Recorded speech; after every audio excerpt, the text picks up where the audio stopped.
Yeah.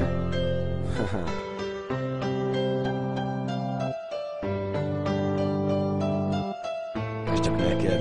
Yeah. Egy őszi napon láttalak meg még másra értel akkor, bár szíved hozzám húzott, és minden egyes dalból azt próbáltad megtalálni, mi az, amit szeretsz bennem, és mi az a dolog, mivel megfoghatnád szívem. Áldászharcok voltak, mert elbújtál előlem, az idő csak múlt, és egyre csak távolodtál tőlem, de nem adtad fel az álmod, de már én is szerepet kaptam, csodás álmod lehetett, ha érted, mindenem feladtam.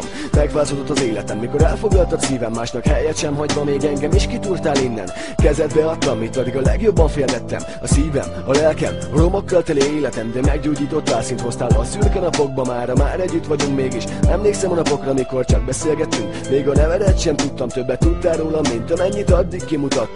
Tetszett az, hogy szeretnek, s hogy vannak olyan emberek, akik azért vonzódnak hozzám, mert vagyok, s nem azért, mert reppelek. Te is ilyen vagy, ezért maximálisan megbecsüllek, s míg szívem csak dobban teljes szívvel, téged szeretlek, bár megfogadtam párszor, mégis fogadalmat teszek, hogy ameddig van olyan, hogy holnap én ott leszek melletted. Ott leszek melletted, és őrzöm majd a lángot, ami egy szép őszi napon teljesen magával rántott. A nap felkel, és minden este el is hagy, kértem Isten sokszor, hogy mindig mellettem maradj. Köszönöm most, hogy itt vagy velem, neked szentelem az egész életem. Vannak álmok, melyek közös útra terelnek, sokak a magányból szerelmet keresnek. Én megtaláltam, szerencsés lehetek, hogy ilyen gyönyörű lány szerethetek. Csak telt az idő, az egész oly szépen alakult, az emlékek megmaradnak, mégis némelyik elfakult. Hát hadd idézem fel a számodra a legszebb napokat, hadd töltsem most fel velük az üres lapokat. Emlékemben él, mikor még először láttalak, féltem oda menni hozzád, de meg nem bántottalak. Hisz éreztem egy szikrát, ami már kinőtte magát, mára már jóval több vagy nekem, mint egy szimpla barát. Voltak nehéz idők, hisz a sors ellenünk volt, olykor tiltottak tőlem, de akkor is minden rendben volt. Tudtuk, hogy nehéz lesz, de mi vártunk, csak vártunk, hogy szerelmünk szabad legyen, és közös útra álljunk. És úgy akár a mesében végre minden helyre jött, örömömben átüleltelek, és szálltunk a felhők fölött.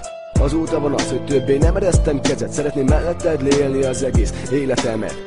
A nap felkel, és minden este el is hagy, kértem Isten sokszor, hogy mindig mellettem maradj. Köszönöm most, hogy itt vagy velem, neked szentelem az egész életem. Vannak álmok, melyek közös útra terelnek, sokak a magányból szerelmet keresnek. Én megtaláltam, szerencsés lehetek, hogy ilyen gyönyörű lány szerethetek.